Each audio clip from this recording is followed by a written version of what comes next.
My name's Ellie Schoner. Welcome back to the 13th grade. Let's talk about the two main things.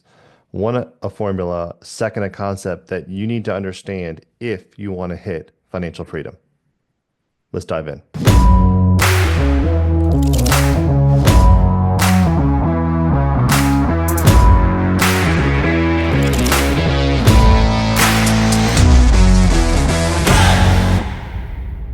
All right, guys.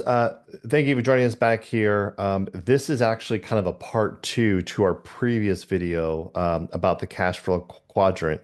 As a reminder, that comes directly from Robert Kiyosaki's book, Rich Dad, Poor Dad. I think he did a book after that called The Cash Flow Quadrant. Both of those are going to be extremely highly recommended things for you to go watch and read. As we've talked about before, a lot of the stuff that we're covering here, as you can tell, some of these videos are an hour long. We're just kind of just grazing the surface. Some of these topics that we're talking about have entire sections or a couple of books or classes on just those particular options. So without further ado, really highly recommend you go back and watch those. But remember, we talked about the main concept of making money is that you were going to work to earn money, right? And or you had to basically exchange your time to get money, and that if you were successful in doing that, potentially you could get to a situation where you wanted to then go be self-employed, right? And so you want to be your own boss. And that and the summary of that, and oftentimes is that you're still exchanging your time for money, but that you're getting more money because you're not having to sort of share that money with a boss or your company, whoever who's hiring you. And if you're successful in self-employment, what a lot of people do is they then head to being a business owner. They start to hire their own employees and they start to make money off those employees. And while it is really the employees that are making money for you, as a CEO, as a president or owner of a company, you are still having to exchange your time, whether to work directly in the business or to develop employees that can then go make you money, whatever, but you're still in the business. Over time, even if you're successful, as when most people start to focus on those three areas, thinking if I just work harder, if I just make more money at that point in time, that's how I'll reach financial freedom. The real answer to that is to shift all of the resources you possibly can into being the investor quadrant. And in the investor quadrant, the idea there is you stop exchanging your time for money, and instead your money simply makes you money. And we talked about like if in an ideal scenario, what we would actually want to do is even though we're probably going to all go through that transitional period of being an employee, then maybe being self-employed, and then being an actual business owner, all along the way, we will want to go in and actually, funnel as much money as we can into the investor quadrant. So even if we're 24 years old, we're just graduating out of college, we're just getting our first degree, we talked about just putting even $100 away a week and doing that over the course of 35 years can be a pretty nice nest egg, close to $1 million at the point of reaching 65.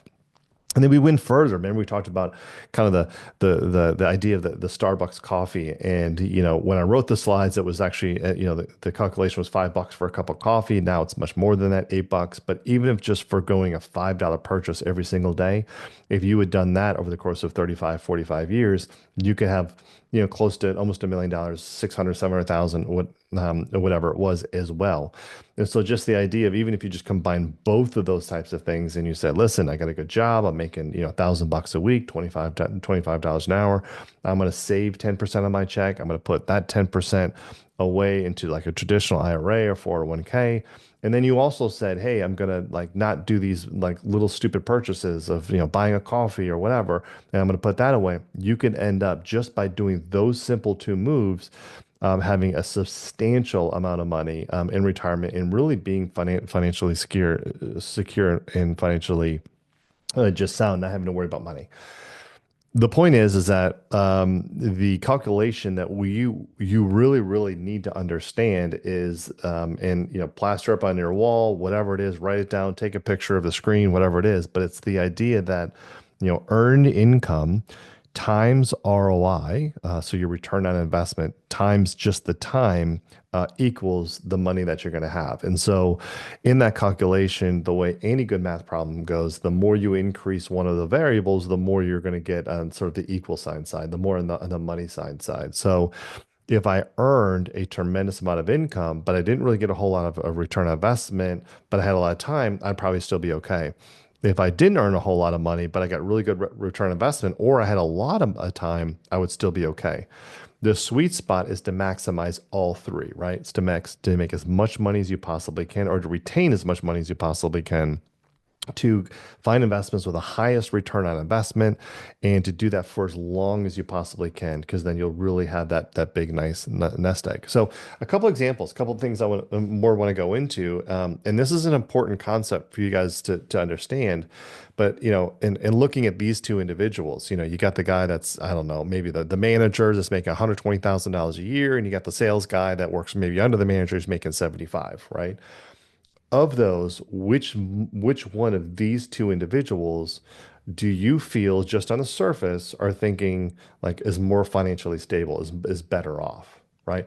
And so if you're already starting to, if I ask you that question, you say, well, it depends on where they live, or it depends if they have kids, or it depends they have what, and they have all these different factors. That's a good thing. Whatever you come up with, that's a good thing. Because the point is, I want you to be thinking about, is it possible that someone making $120,000 a year is not as financially stable as someone making $75,000 a year? Hopefully, by this part in this course, you guys are like, yeah, I think that's very possible. And that is the truth. For those of you who don't think so, for those of you who are like, no, no, no, like definitely, if and maybe some of you are making 75,000 or right around it, and you're like, man, if I could double my income or be, 120,000, like that's all the money I would make. I can assure you, there's nothing further from the truth. While it's possible, it's not necessarily guaranteed, and I think that's the difference. Me graduating out of college when I was, in 2004, my first offer was for $44,000. I left school early, not going on to get a master's degree, which is a huge, huge regret, simply because I knew that 44,000 was all the money I need, because it was so much more. It was almost double than what I made, waiting tables at a restaurant when I was working through college. And so it was like, that's all I needed. And at the time, to be honest with you, I kind of need some money. However, fast forward, after being in that position for about a year or so, I actually took a position about an hour a drive away from, or longer than my current position, because they were offering me 65,000. And, I couldn't make 44 work. And I knew if I just had 65,000, that was all the money that I was going to need. That was more money than my parents made. That was more money than a lot of my family made. And I knew if I had that, like I was really going to be doing well. I wouldn't necessarily need more. So the commute was worth it and all that. So I jumped in, and I switched jobs. Fast forward a couple of years later, there was a point in my time where I was making, $120,000 in salary. So in this case, exactly what this example is. And on top of that, was earning checks of $10,000, $15,000 and bonuses for the work that we did. And I still couldn't make that work. And at that exact same time, had a nice car, had a nice house, also had tons of credit card debt, because I was doing all the correct things. And my mindset at that point in time wasn't, do I need to change my life? Should I look at something different? Should I go back to this formula, and like, which one am I not getting right or whatever? I literally, honest to God, I was looking at my CEO and my president and going, he looks pretty well established. If I could just get to, 400,000 or, $1 million a year, then I would be okay. And then I would definitely have enough money that it would work. All of that is for this, is far from the truth. The reason why is, wealth, just literally the pure definition of that. Wealth is not about how much you make, it's about what you keep. Okay. And so if I earn $1 million and I spend $1 million, it really doesn't matter. I still have no money. Someone that makes a million, spends a million, might be rich, right? But they're still having to work to get the $1 million. They're still exchanging their time for money. So are they wealthy? No, not necessarily. My idea of wealth, when I think about the wealthy, I think about people that don't have to work, don't have to do anything, and they have enough money coming in that they never have to worry about it. That's wealth for me. And maybe, and more so, they have enough that actually they can even affect other generations. So when they pass, the amount of money that they leave to their children and their children's children just kind of extends. That's the generational wealth. That's what we're talking about here. But what I'll say to you, it is much, much easier to save a dollar than it actually is to earn it.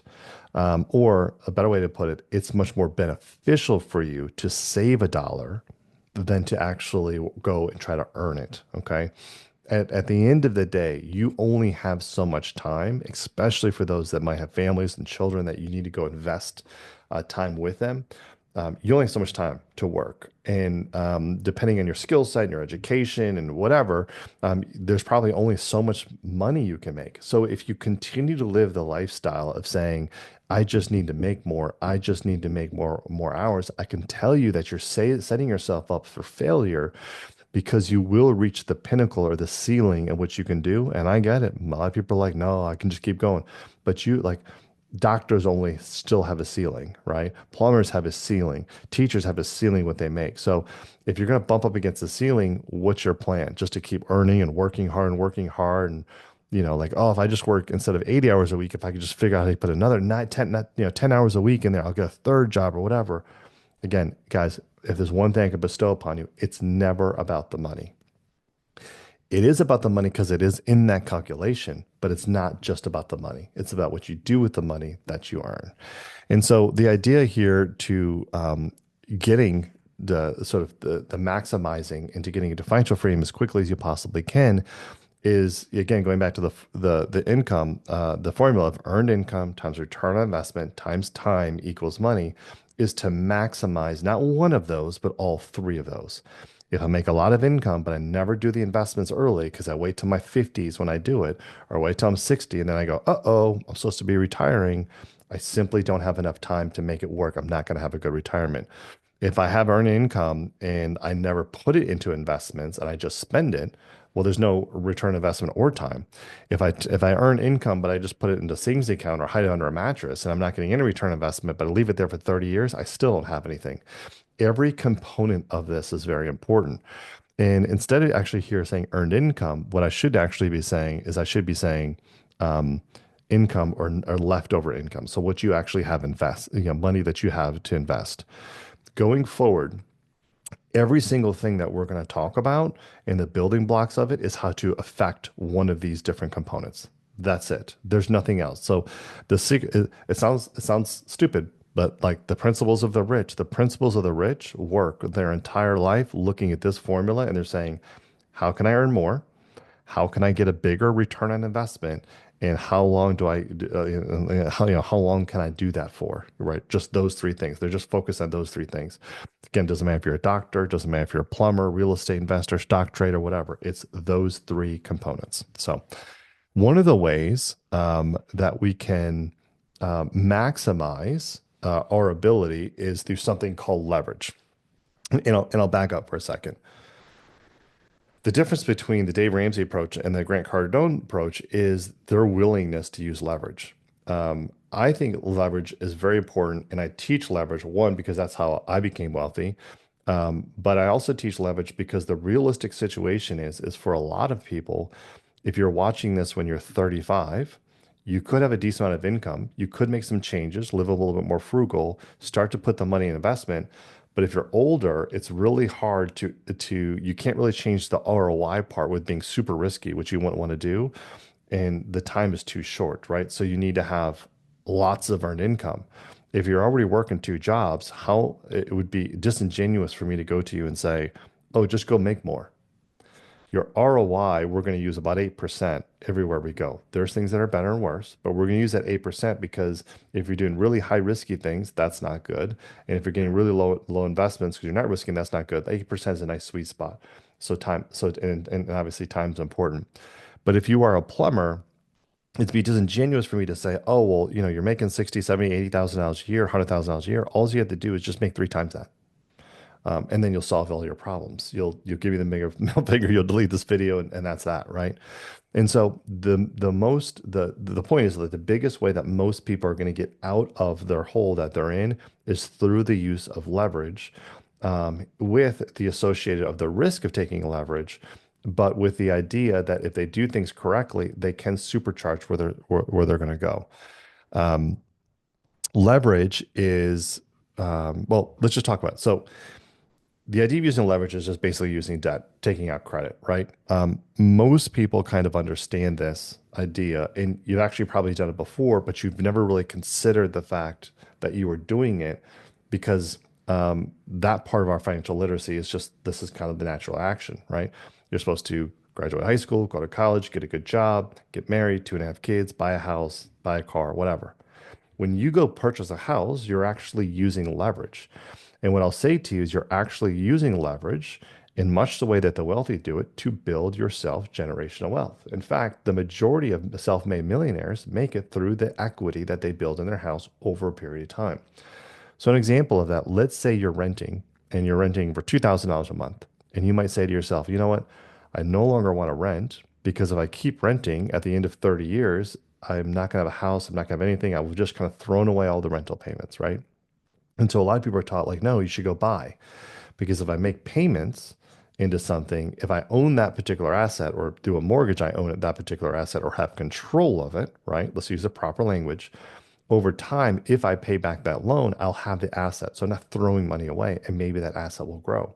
So you're using leverage because in most cases you're putting down maybe 3%, 5%, maybe more, but you're putting down a certain percentage of money. Let's just say you put down, 3% on a $300,000 home.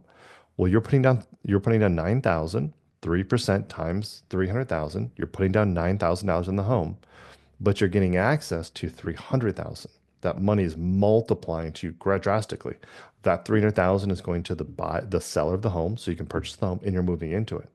As long as you pay that debt over time based on the terms, you will no longer have that debt. And in 30 years, you will own that asset free and clear.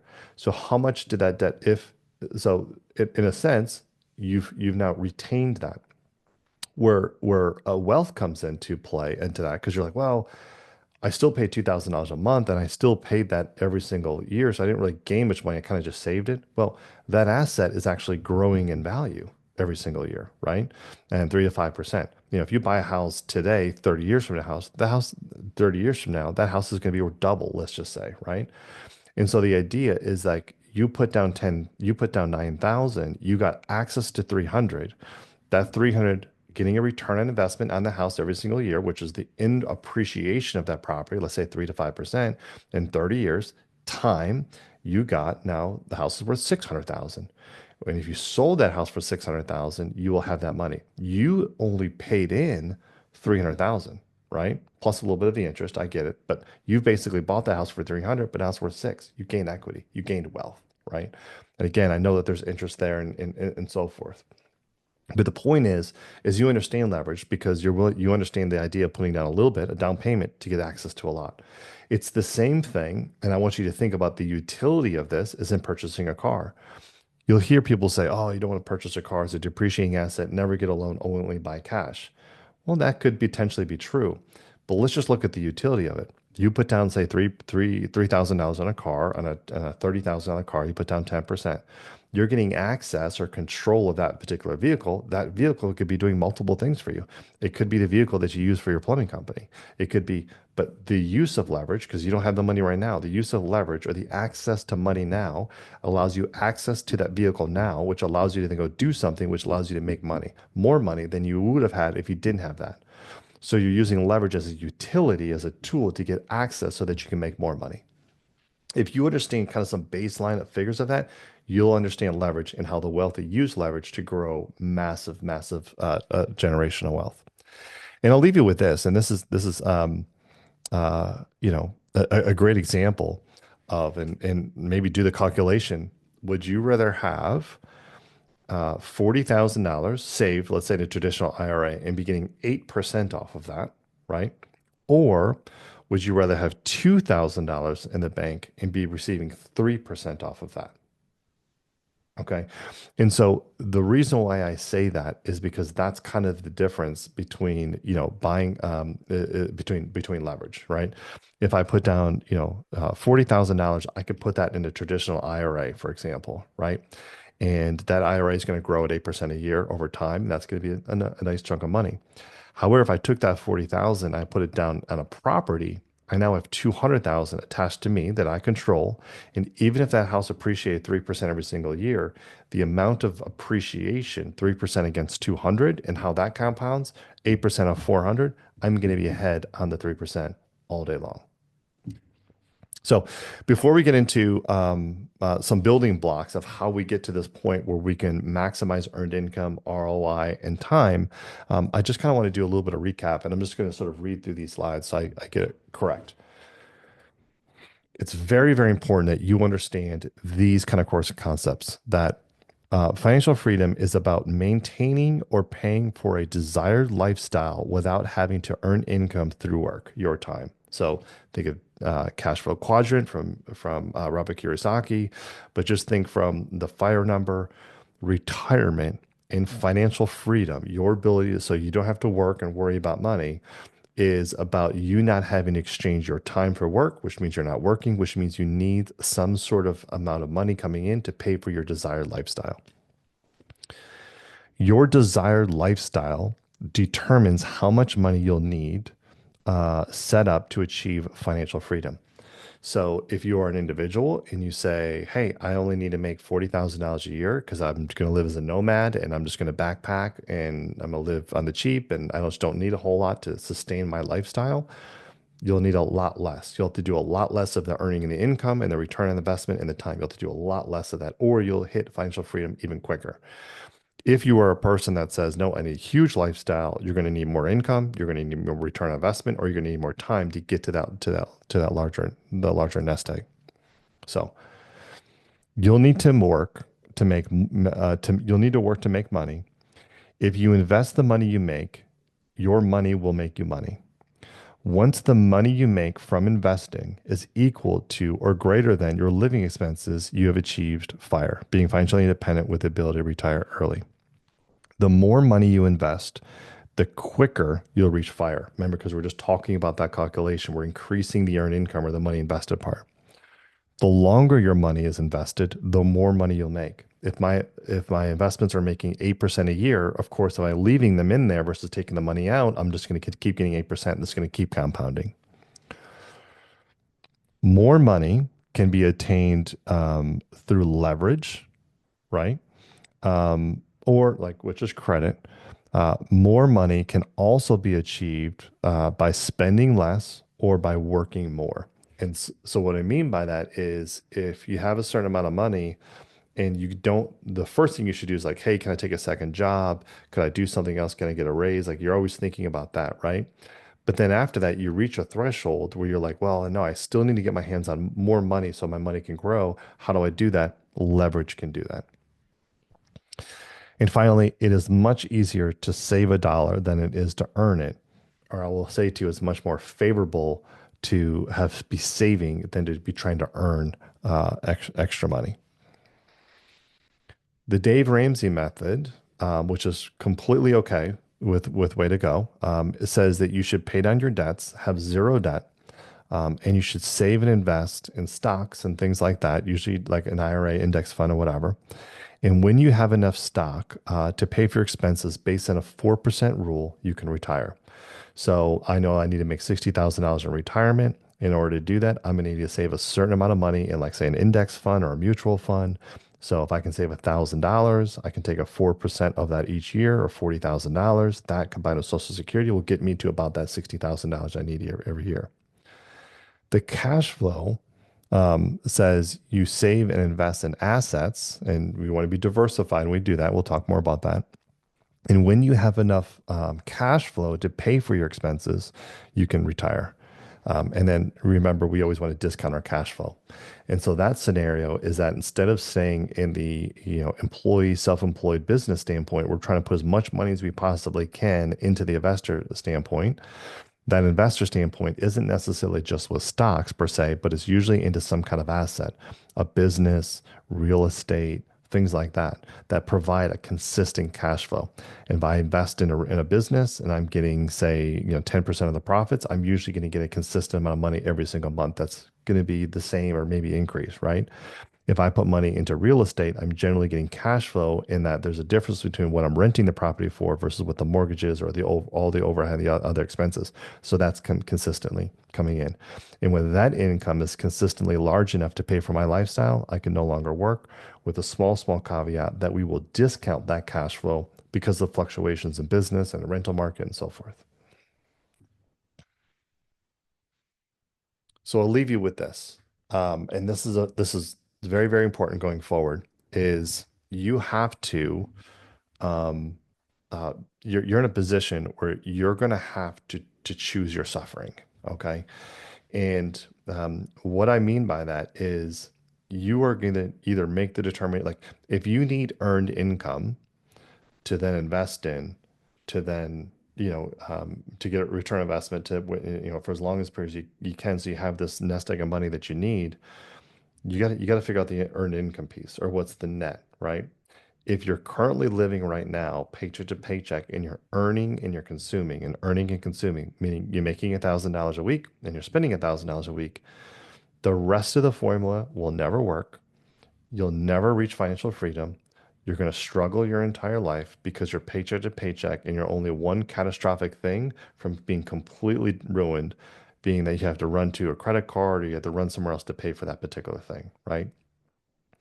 So you have to make the determination of how you're either going to increase your earned income by getting a second job, by getting a raise, by doing whatever. Maybe you're getting a degree, maybe you're learning an extra skill, but you got to be doing something to increase that amount of money. Because if you're making $1,000 and you have zero left over right now, you need to get to the point where you're making $1,200, right? And then you're going to take that small portion and you're going to put it into investments. And those investments are going to get a return on investment over time. And that's going to lead you to a financial stability, financial retirement. It's just a math problem, folks. If you're in a situation right now where you say, I can't do anything, I can't earn any more money because I have kids or children, I can't go take a second job, or I'm already working 60 hours a week, you're going to need to make the hard decision to say, I need to then reduce my lifestyle. Maybe you need to sell your house like I did. Even though I loved my house, I had to sell my house to pay off my credit cards, to reduce my debt because I didn't have to pay credit card debt anymore. I then went in an apartment, but at least I wasn't paying the credit card debt. That freed up a bunch of money, which led me to then be able to save up, which led me to be able to like start a business and then and lights out. If I wasn't able to do that, if I said, well, no, I'm not selling my house because I deserve it, and I'm not going to reduce my car and drive a used car because I deserve it, and I'm going to keep getting Starbucks because that's what my friends are doing, and you have all the peer pressure and you never change. If you never change, things will never change. What I can tell you is that what most of the calculation is, right, is your choice in suffering. Either you're going to live comfortable now, and what I say is live comfortable now, you're going to live with your friends and going out to eat and live in your 20s. And I've heard people online say this, oh, there's no reason I'm going to work forever. There's no reason, whatever. You're in your 20s or 30s, your best time of life. Just go live it. Be crazy, whatever. Don't worry about it. If you live comfortable in your 20s and 30s, you will struggle in your 40s and 50s. If you live uncomfortable in your 20s and 30s, you will be drastically comfortable in your 30s or 40s. It's that simple. And we know that because the formula to receiving money is earned income times return on investment times time. And if I have no net income to put it into that formula, I'm going to have nothing in retirement. Your expenses at 20 or 30 only get to 5, 10, 15, just get exponentially more expensive as you have kids. The kids, they have the medical issues, they have schooling, they have things they want to do. Everything just keeps getting more expensive. Inflation, everything keeps getting more expensive. So you have to make it. If you don't, the only option that you have is the little amount of time that you're working when you're in your 20s and 30s, and you're like, I'm only going to put in 40 hours and I'm going to work partly from home and I shouldn't have to do that. I'm not like my parents. I'm not going to work myself to death and I'm just not going to do whatever. And you're putting in that little bit of work. Well, you might be getting by now, but as things get more expensive, you're going to have to take more jobs, work harder, get increases. It's going to be stressful your entire life. And you don't need to ask me. You don't need to take my word for it. Just ask your parents. They're they're a good example of that. If on the flip side, you say to yourself, I'm young, I'm going to live frugal, I'm not going to buy a nice car, I'm not going to, jump myself into whatever I'm not going to spend, and you start just saving all of the money, you are putting yourself into the sweetest spot possible because all of the income that you make is going to be going into, so you make a lot more earned income, it's going to be going into something. You're going to get a decent return on investment, but you have time. And so as that money keeps going in that you're not spending, that money is growing and growing and growing and doubling every 10 years, compounded interest, right? And if that happens, you're going to wake up in your 40s or 50s and you're going to have several million dollars or be on your way to several million dollars. Then, even though if you're kind of working along and as things are increasing, you're okay. You can step back and retire because the nest egg's already done. It's already growing. Truth be told, you could save money from, let's say, 18 years old till 35 and stop, and you could still be okay in retirement. But if you start saving from 35 to 65, you may not have enough because of the power of time and compounded interest. That starting earlier is so much better. So you have to choose your suffering. Are you going to be uncomfortable now to live comfortable later, or are you going to live your comfortable and life now to be uncomfortable later? The choice is yours. As I said to you, the decision is very hard. The next video we're going to go into, we're going to actually start talking about the building blocks of how to use all this. So credit is obviously going to be extremely important because we're going to need credit to use leverage, and we're going to use leverage to get as much income as we possibly can. So we're going to talk a lot about building credit, how to create a credit score that absolutely lenders will love.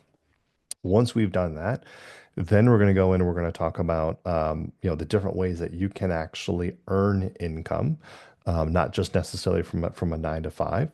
Then we're going to go in and we're going to talk about investing. So that's so we've got the earn income part down, right?